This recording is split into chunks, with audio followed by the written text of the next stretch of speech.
All right, let's jump right in. When you peel back almost every single political argument we have today, you find this one massive, unresolved problem. We all have to live together, but we fundamentally disagree on how to live. And these aren't small things. We're talking about deep, often irreconcilable clashes over our most basic moral beliefs. And it really feels like everything, doesn't it? We're not just divided on policy details, we're divided on the entire purpose of our shared lives. It's kind of like we're a society of strangers, all trying to write one rulebook for a game we can't even agree on the objective of. And these disagreements, well, they cut right to the core of who we are. Philosophers have a fancy term for this. They call them comprehensive doctrines. But all that really means is our deepest beliefs, our duty to God or to each other, what a good life even looks like. In any modern society, there's just no single answer to these questions. And that, right there, is the central problem for politics.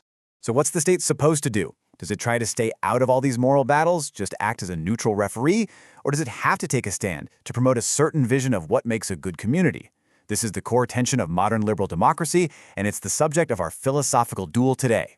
So let's meet our first champion, the philosopher John Rawls. Now, Rawls looked at our deep disagreements and came up with a really powerful and hugely influential solution. The state has to stay neutral.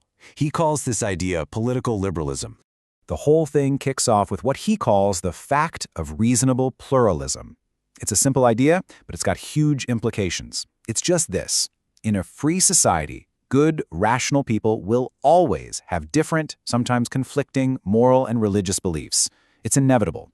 So if we want a society that's both stable and just, we can't base our laws on any single moral code. Instead, we have to find political principles, a basic framework of rights and freedoms that everyone can get behind, no matter what they believe in private. Now, this quote is the absolute key to understanding Rawls. What he means is that setting up a fair framework of rights, that's the right, has to come before any attempt by the government to promote one particular idea of morality, that's the good. The state's job isn't to make you a good person, its job is to make sure the playing field is fair so that each of us can go off and pursue our own idea of what a good life is. But stepping into the ring to challenge this whole idea is the philosopher Michael Sandel.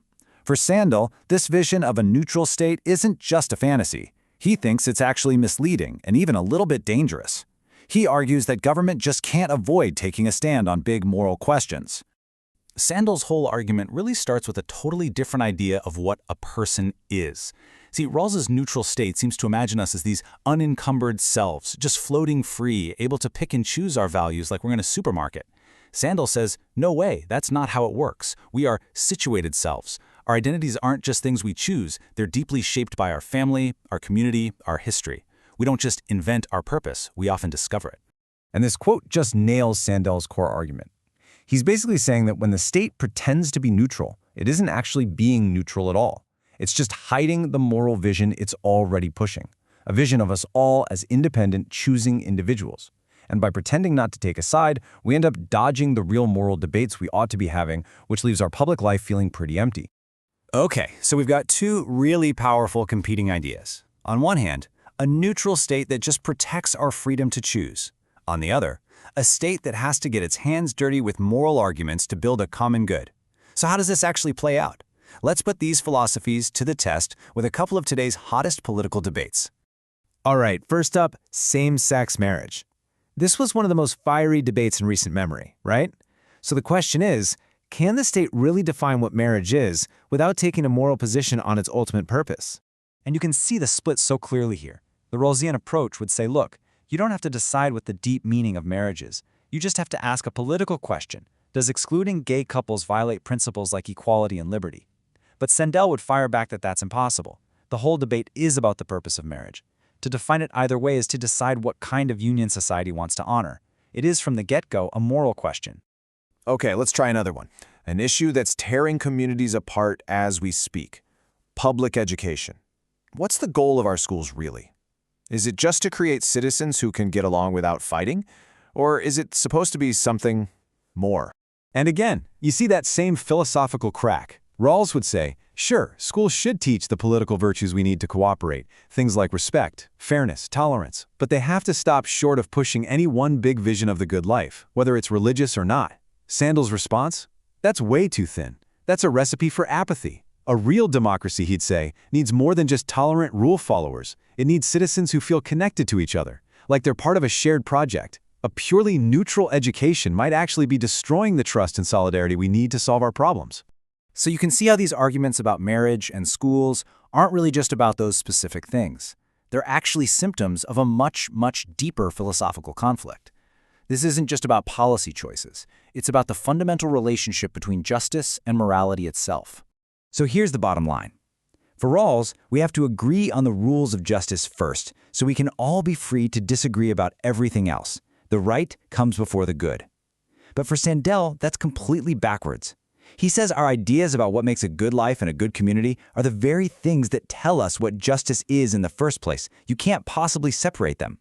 This is the fundamental fault line between these two worldviews. Can we really create fair rules for our society without first having some shared understanding of the purpose of our life together? Or does any attempt to define that shared purpose just lead to one group forcing its vision on everyone else?